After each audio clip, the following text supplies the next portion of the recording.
So, it looks like the main damage is a broken motor arm. The camera seems to have taken a good bashing too. Luckily, Gaz has a few spare frames, so normally it would just be a case of changing the electronics over into the new frame. But Gaz is not normal, so he decided to try and fit a GoPro mount to the front of the new frame.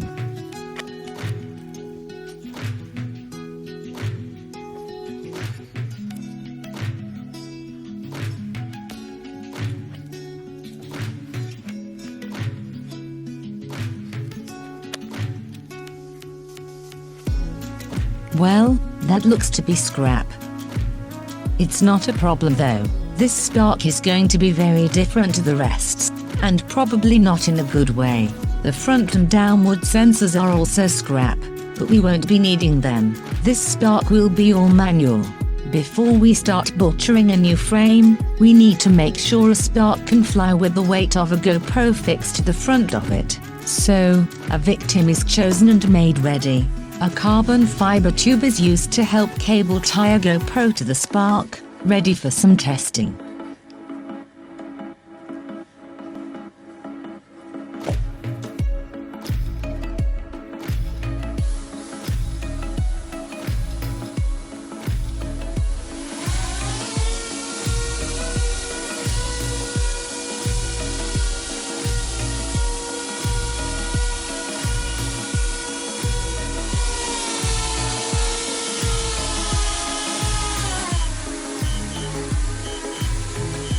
Well done, he didn't crash.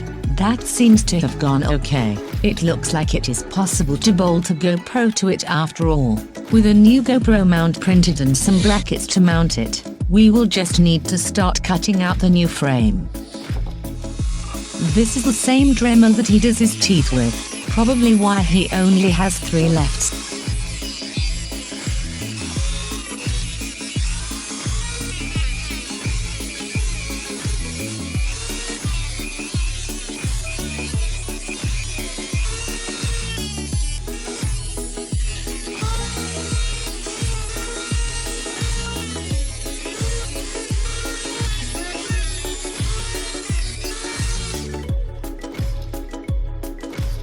This is the old frame. It was used to test it first. Then if all was okay, the new frame can be cut to size.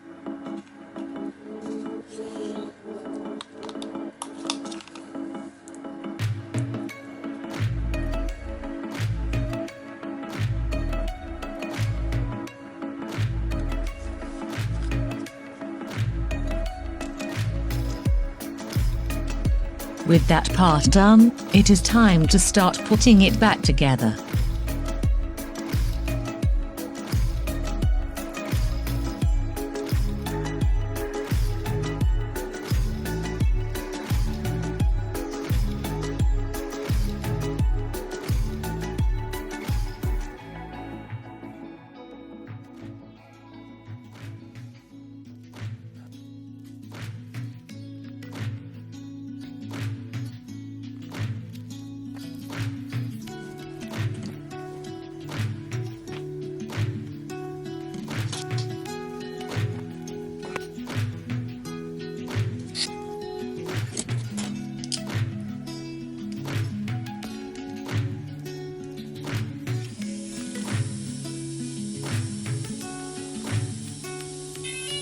It's alive. Or maybe not. Seems like we have a few problems.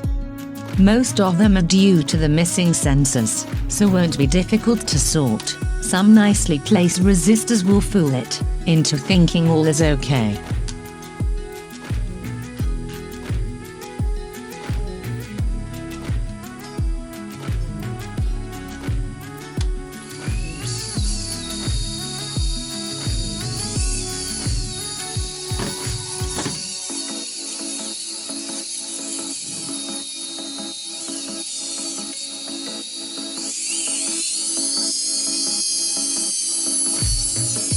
checking that gyro and calibrations are okay, ready to test fly.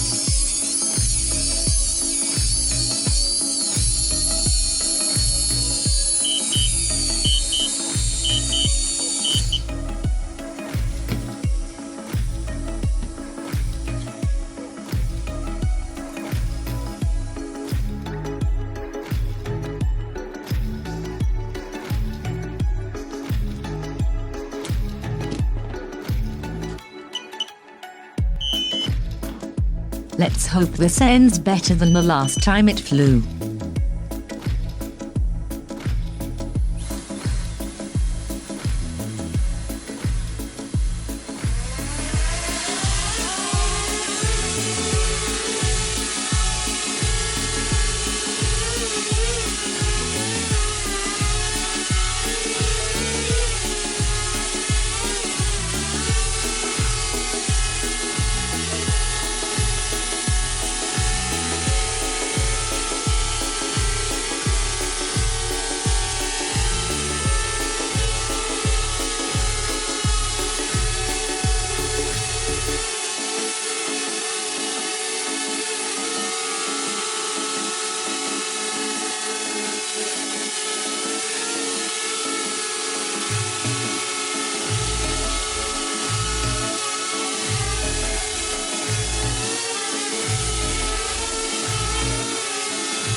So, after a few more days of testing and adjusting, a rubber cover was fitted and the second GoPro mount fixed to the top. Now a GoPro can be mounted to look in almost any direction. This Spark will mainly be used for filming through waterfalls and in the rain. Flying upstreams will be no issue now it's fully waterproof. So if it falls in, simply lift it out and carry on flying, we hope.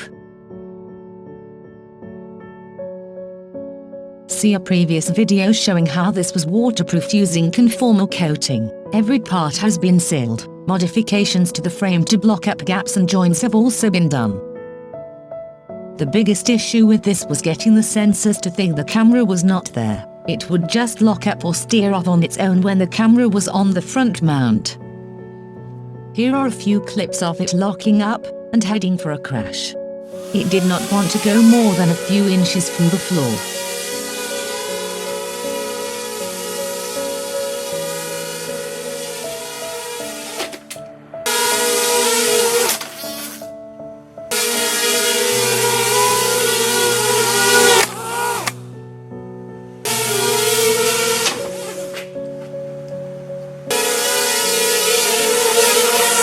Perhaps it is scared of heights. Now with all issues sorted, this is now another Spark to add to the collection. Perhaps the next one will be capable of taking off and landing on water. Remember the camera is fixed, so it will see every move the Spark makes. This is just a first test flight with the camera working.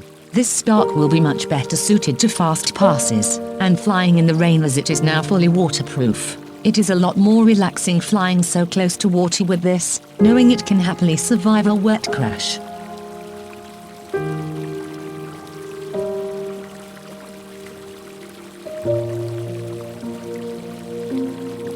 This is straight out of the camera. No smoothing has been done. The GoPro does quite a good job of smoothing out the jitter. The quality is much better than the Spark camera can produce, and a 4K camera can be put in if needed.